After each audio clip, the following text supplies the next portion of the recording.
D'ailleurs, je rappelle que sous Pétain, Pétain a abrogé le décret Crémieux. C'est pour ça que je m'étais engueulé avec certains abrutis d'origine algérienne qui me crachaient Pétain à la gueule, et j'avais répondu: qu'est-ce que vous avez reproché à Pétain? Parce que lui, il a abrogé le décret Crémieux, donc il a remis les Juifs, entre guillemets, à leur place en Algérie. Et d'ailleurs, c'est De Gaulle, qui a l'administration gaulliste, immédiatement après-guerre, qui a rétabli le décret Crémieux qui redonnait la nationalité pleine et entière aux Juifs d'Algérie, alors que les Algériens musulmans étaient soumis au statut de ce qu'on appelle l'indigénat. Je fais remarquer aussi sur ce sujet que le jour où j'ai parlé de ça avec Ouria Boutelja, elle ne connaissait pas bien le sujet visiblement, je pense que Stora ne lui avait pas trop raconté tout ça, et qu'elle s'est mise à en parler, à partir de la date où elle a parlé du contentieux qu'il y avait entre les Juifs d'Afrique du Nord, qui d'ailleurs sont les contrôles l'antiracisme en France depuis SOS Racisme, ça donne,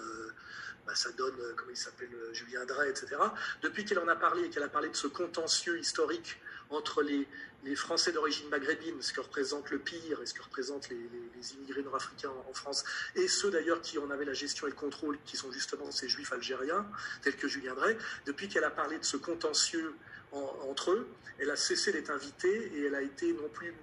promue contre le Front National, mais également marginalisée. Donc vous voyez, c'est intéressant de comprendre le décret Crémieux comme la lente montée en puissance des Juifs en tant que communauté dans la France républicaine, c'est-à-dire dans la France